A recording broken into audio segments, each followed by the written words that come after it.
Assalamualaikum warahmatullahi wabarakatuh. Kami dari kelompok 5 akan menjelaskan mengenai manajemen risiko operasional.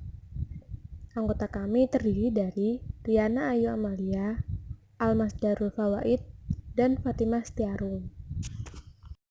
Yang pertama yaitu profil risiko operasional. Jadi, apa sih profil risiko operasional itu? Risiko operasional adalah risiko kerugian sebagai akibat dari ketidakcukupan atau kegagalan proses internal yang terkait dengan manusia dan sistem atau risiko eksternal. Risiko operasional juga terkait dengan risiko kegagalan teknologi, sistem, dan modal analitis. Risiko operasional lebih signifikan pada perbankan syariah karena fitur-fitur perjanjian mereka yang khusus dan lingkungan hukum yang umum. Manajemen risiko operasional merupakan risiko kerugian yang diakibatkan oleh proses internal yang kurang memadai, kegagalan proses internal, kesalahan manusia, kegagalan sistem, dan atau adanya kejadian eksternal yang mempengaruhi operasional bank. Oleh karena itu, pengendalian harus menyediakan keyakinan yang memadai dan sehat dalam operasi dan menghasilkan pelaporan yang dapat dipercaya. Adapun jenis-jenis risiko operasional dapat digolongkan menjadi beberapa jenis, yaitu internal fraud, external fraud, praktik ketenaga kerjaan dan keselamatan lingkungan kerja, nasabah, produk, serta praktik bisnis, kerusakan aset fisik, gangguan aktivitas bisnis, dan kegagalan sistem, serta kesalahan proses atau aktivitas operasional. Selanjutnya, sumber risiko operasional. Risiko operasional yang dapat menyebabkan kerugian bank dapat berasal dari berbagai faktor yang secara garis besar dapat dikelompokkan menjadi 1. Kegagalan proses internal, 2. Akibat faktor manusia, 3. Kegagalan sistem, dan 4. Akibat kejadian eksternal. Penyebab yang pertama yaitu kegagalan proses internal bank menggunakan berbagai proses internal yang diperlukan untuk menjual produk dan jasa kepada nasabah. Dalam setiap langkah proses internal, dapat terjadi potensi risiko operasional. Sebagai contoh, salah kirim dokumen kepada nasabah yang tidak berhak, kesalahan proses pembukaan rekening dan transaksi nasabah, terlambat melakukan penyesuaian terhadap perubahan kebijakan, kenaikan volume transaksi yang tidak terduga mengakibatkan kesalahan dalam penanganan transaksi dan bisnis, produk yang beragam dan atau aktivitas baru yang diluncurkan namun gagal, atau sebaliknya, permintaan nasabah yang luar biasa meningkat dan tidak bisa ditangani oleh sistem yang dimiliki bank. Selain itu, dampak persaingan usaha yang terus meningkat dapat menyebabkan para pekerja bank melakukan kompromi untuk mempercepat layanan, kompromi untuk pemenuhan persyaratan utama proses internal, dan sebagainya. Penyebab kedua adalah faktor manusia. Kontrol internal seringkali dijadikan kambing hitam atas segala suatu proses operasional bank. Namun, apabila ditelusuri, ternyata seringkali penyebab utama dari kerugian operasional bank adalah akibat kesalahan manusia. Kerugian risiko operasional dapat terjadi karena tuntutan kompensasi pekerja, pelanggaran terhadap ketentuan jaminan kesehatan dan keamanan, pemogokan, dan tuntutan karena perlakuan diskriminasi. Risiko operasional yang disebabkan oleh faktor manusia juga bisa disebabkan oleh pelatihan dan manajemen yang tidak memadai, kesalahan manusia, pemisahan tugas atau wewenang yang tidak jelas, ketergantungan terhadap orang-orang yang penting atau tertentu, integritas dan kejujuran yang rendah. Risiko-risiko operasional di atas bisa lebih diperburuk oleh kualitas pelatihan yang tidak memadai, kontrol yang tidak memadai, dan kualitas sumber staf yang buruk atau faktor lainnya. Penyebab ketiga yaitu kegagalan sistem dan teknologi. Semakin meningkatnya ketergantungan bank terhadap teknologi informasi merupakan salah satu sumber risiko operasional karena data bank baik secara disengaja atau tidak disengaja merupakan penyebab umum kesalahan operasional bank yang mengakibatkan kerugian yang harus ditanggung bank. Penyebab keempat, kejadian eksternal. Meskipun bank memiliki kontrol yang kecil terhadap kejadian yang terjadi di luar atau bahkan tidak memiliki kontrol sama sekali, namun kejadian eksternal tetap perlu dikelola. Risiko eksternal yang sering menimbulkan risiko adalah perubahan perundang-undangan yang sifatnya mendadak tanpa diduga-duga. seperti perubahan undang-undang hak konsumen atau contoh lainnya seperti ancaman fisik berupa perampokan, serangan teroris, dan bencana alam. Yang kedua, yaitu monitoring risiko operasional, terdiri dari identifikasi, risiko spesifikasi perbankan syariah, dan menganalisis. Identifikasi risiko adalah mempertimbangkan semua aspek dari situasi saat ini dan yang akan datang, lingkungan dan masalah yang secara historis sudah diketahui. Dalam mengidentifikasi risiko, pengalaman tidak dapat terlalu diandalkan. Oleh karena itu, identifikasi ini merupakan alat paling efektif yang tersedia. Pengidentifikasian risiko harus didekati secara bersama karena tidak seorang pun yang dapat melakukannya sendiri dengan sukses. Yang selanjutnya adalah resiko spesifik perbankan syariah. Pada monitoring resiko operasional, diperlukan adanya identifikasi, tak terlebih perbankan syariah.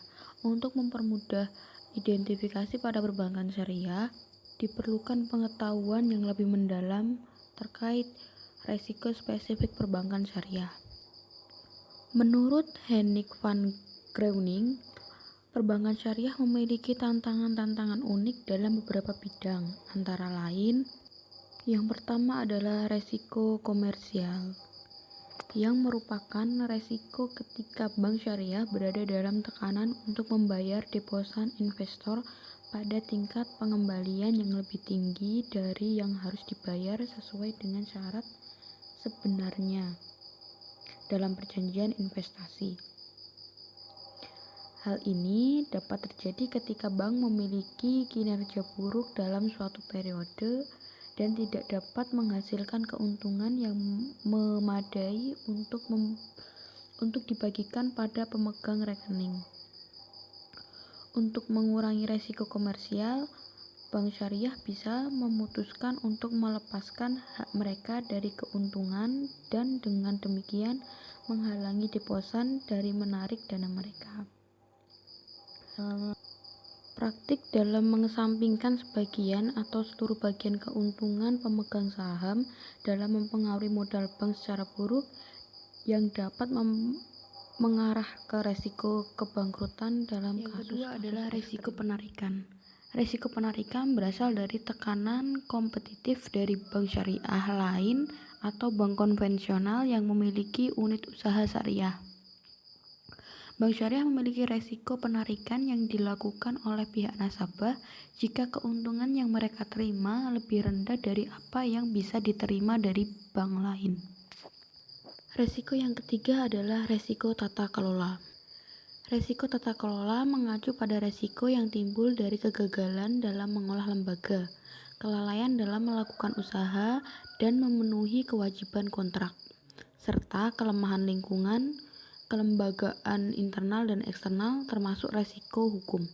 Ketika bank tidak dapat menegakkan perjanjian risiko fidusia.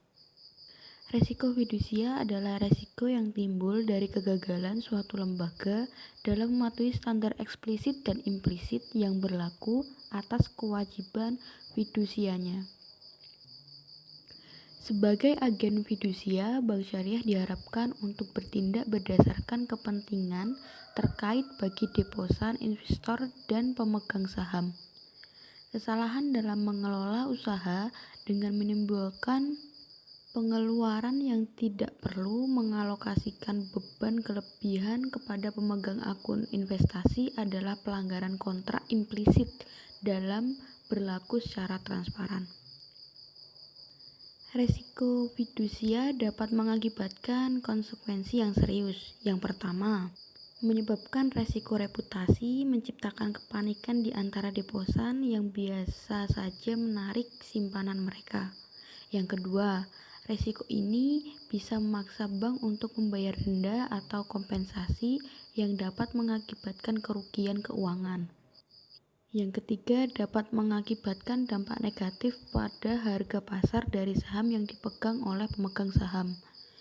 Yang keempat, dapat menyebabkan kebangkrutan jika bank tidak dapat memenuhi permintaan pemegang akun perbankan syariah. Yang kelima adalah Resiko transparansi, yaitu keterbukaan publik atas informasi yang dapat dipercaya dan tepat waktu yang memungkinkan pengguna informasi untuk membuat penilaian yang akurat mengenai kondisi keuangan dan kinerja sebuah bank, kegiatan usaha, profil risiko, dan praktek manajemen risiko. Dengan demikian, kurangnya transparansi dapat menciptakan risiko kerugian akibat keputusan yang buruk berdasarkan informasi yang kurang lengkap atau tidak akurat.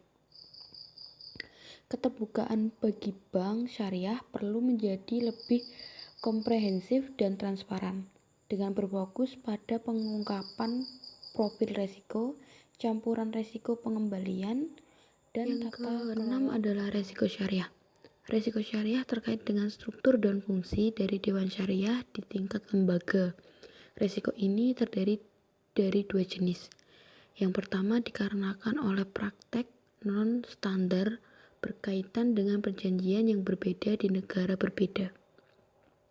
Dan yang kedua dikarenakan karena kegagalan dalam mematuhi syariah. Perbedaan dalam penerjemah syariah berdampak pada perbedaan dalam pelaporan keuangan, audit, dan perlakuan akuntansi.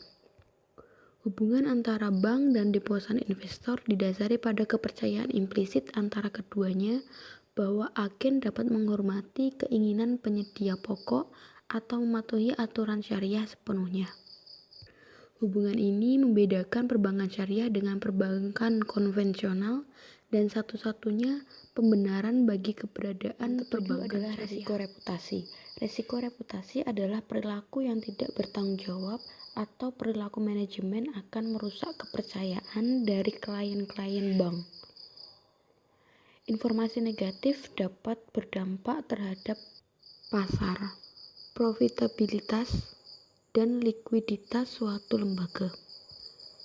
Industri jasa keuangan syariah merupakan industri yang relatif muda dan kegagalan sebuah lembaga dapat mencemari nama baik bank-bank lain yang tidak terlibat dalam perilaku yang tidak bertanggung jawab.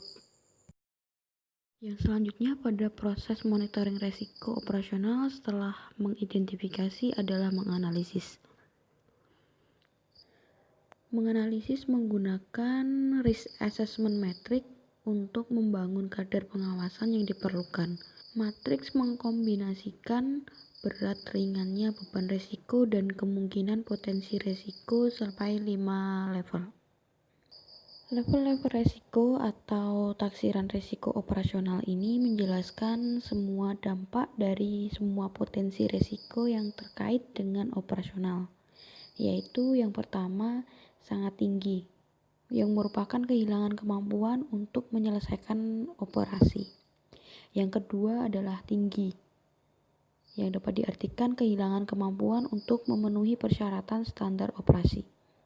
Yang ketiga adalah sedang, yang dapat diartikan turunnya kemampuan dalam pemenuhan persyaratan standar operasi. Yang keempat, rendah, yakni tidak atau sedikit berdampak pada penyelesaian operasi. Dan yang terakhir adalah sangat rendah, yang dapat diartikan risiko tersisa setelah dilakukan usaha pengurangan risiko. Level-level risiko yang diperoleh dari matriks tersebut adalah fleksibel dan bervariasi antara perusahaan yang satu dengan yang lainnya, tergantung pada sifat dasar dari operasi dan kemauan perusahaan untuk menerima risiko. Hal ini harus diformulasikan dalam bentuk kebijakan tertulis oleh setiap bank. Meski demikian, ada aturan yang keras dan cepat yang harus diterapkan, yaitu bila tidak dapat mengontrol risiko, hindarkanlah.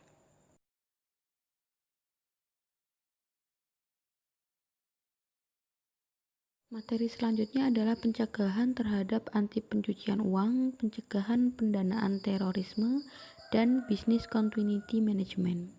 Pencucian uang adalah perbuatan menempatkan, mentransfer, membayarkan, membelanjakan, menghibahkan, menyumbangkan, menitipkan, membawa ke luar negeri, menukarkan atau perbuatan lainnya atas harta kekayaan yang diketahuinya atau patut diduga merupakan hasil tindak pidana dengan maksud untuk menyembunyikan atau menyamarkan asal-usul harta kekayaan sehingga seolah-olah menjadi harta kekayaan yang sah.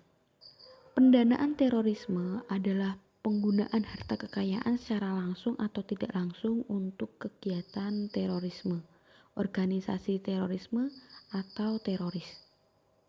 Tujuan tindak pidana pencucian uang adalah untuk menyamarkan asal-usul. Tujuan tindak pidana pendanaan teroris adalah membantu kegiatan terorisme baik dengan harta kekayaan yang merupakan hasil dari suatu tindak pidana atau dari harta kekayaan yang diperoleh secara sah. Untuk mencegah bank digunakan sebagai sarana tindak pidana pendanaan terorisme, maka bank perlu menerapkan program anti pencucian uang dan pencegahan pendanaan terorisme secara yang memadai. Program anti pencucian uang dan pencegahan pendanaan terorisme merupakan program yang wajib diterapkan bank dalam melakukan hubungan usaha dengan pengguna jasa bank, yaitu nasabah atau walk-in customer. Yang menjadi hukum anti pencucian uang dan pencegahan pendanaan terorisme atau APU PPT adalah Undang-Undang Nomor 8 Tahun 2010 tentang pencegahan dan pemberantasan tindak pidana pencucian uang dan Undang-Undang Nomor 9 Tahun 2003 tentang pencegahan pendanaan terorisme. Dengan diberlakukannya undang-undang tersebut, maka oleh Bank Indonesia ditindaklanjuti dengan Peraturan Bank Indonesia Nomor 14/27/PBI/2012 tentang penerapan APU PPT dan Surat Edaran Bank Indonesia Nomor 15/21/DPNP tahun 2013 tentang penerapan. Selanjutnya adalah Business Continuity Management atau BCM, yang merupakan manajemen menyeluruh mulai dari menyediakan langkah-langkah kebijakan, identifikasi risiko, struktur organisasi dan tanggung jawab, mekanisme kerja dan prosedur operasional dalam upaya pemulihan organisasi dan aktivitasnya. Business Continuity Management menjadi suatu keharusan karena bertujuan untuk mempersiapkan dan melatih perusahaan agar mempunyai ketahanan dalam operasional bisnis kritikal, sehingga apabila terjadi bencana atau gangguan proses operasional bisnis tersebut akan tetap berjalan. BCM ini dilakukan untuk menjamin semua aspek seperti kesehatan, keselamatan, IT, SDM, operasional, risiko manajemen, HRD, dan lain sebagainya.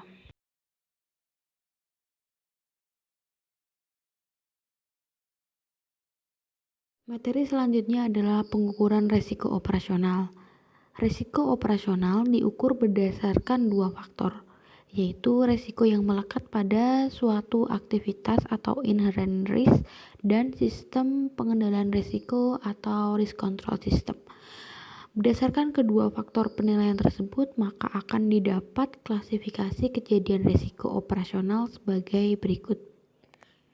Yang pertama adalah low frekuensi per low impact, yang kedua high frekuensi per high impact, yang ketiga low frekuensi per high impact, yang keempat high frekuensi per low impact. Oke, yang selanjutnya yaitu manfaat pengelola risiko dalam proses operasional. Nah, di sini ada beberapa manfaat yang didapatkan bila perusahaan bisa mengelola risiko dalam proses operasional. Yang pertama adalah menghindari kerugian yang tidak diharapkan dan memperbaiki efisiensi operasional. Yang kedua, efisien dalam menggunakan modal. Yang ketiga, memberikan kepuasan kepada pemangku kepentingan atau stakeholders. Dan keempat adalah memenuhi tuntutan regulasi. Nah, manfaat-manfaat yang dapat didapatkan atas pengelolaan risiko akan membuat kinerja perusahaan itu akan jadi lebih baik.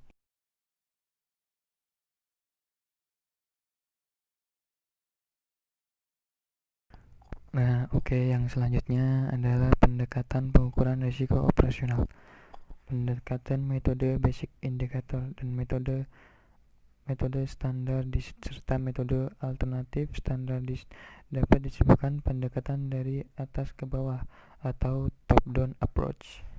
Sedangkan metode advanced measurement approach lebih dikenal pendekatan dari bawah ke atas atau bottom up approach.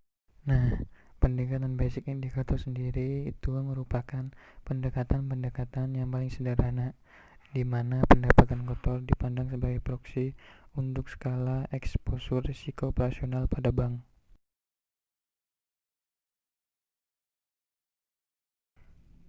Adapun perhitungan pembiayaan terhadap kapital itu sebagai di situ ada rumusnya dengan di mana itu GI itu sama dengan pendapatan kotor, N sama dengan jumlah dari 3 tahun sebelumnya GI yang positif, terus yang A sama dengan presentasi tetap untuk 3 tahun sebelumnya atas GI yang positif. Nah, di sini juga itu ada alasannya kenapa tuh menggunakan pendekatan ini. Alasan tuh yang pertama itu sangat sederhana buat ngitungnya. Terus yang kedua, tidak memerlukan waktu dan sumbernya dalam rangka pengembangan alternatif model yang lebih kompleks. Yang ketiga, sangat berguna pada tahap awal implementasi Basel II, khususnya ketika data kerugian tidak cukup untuk. Nah, di sini ada dua pendekatan, yaitu pendekatan yang pertama adalah standardized, yang kedua pendekatan alternatif standardized. Nah, yang pertama, pendekatan standardized itu merupakan pendekatan setingkat lebih tinggi dari pendekatan basic indicator dengan memperhatikan jenis bisnis usaha dari bank yang bersangkutan. Terus yang kedua, pendekatan alternatif standar. Pendekatan yang selanjutnya adalah pendekatan internal measurement, yang merupakan pendekatan yang paling sederhana dari pendekatan advanced measurement dalam pendekatan internal. Dalam menghitung kapital yang dikenakan sebagai risiko operasional, ada 3 parameter yang harus ditimbangkan, yaitu indikator exposure, biasanya nilai dengan pendekatan kotor, terus ada probabilitas kejadian atau probability of event, dan kerugian yang sudah terjadi atau loss given event. Dan ketiga ini yang diperkalikan dengan mempertimbangkan sebuah skala kerugian yang tidak diharapkan. Nilai dari Y itu ditentukan oleh komite bank untuk setiap unit bisnis dan tipe kejadian risiko operasional.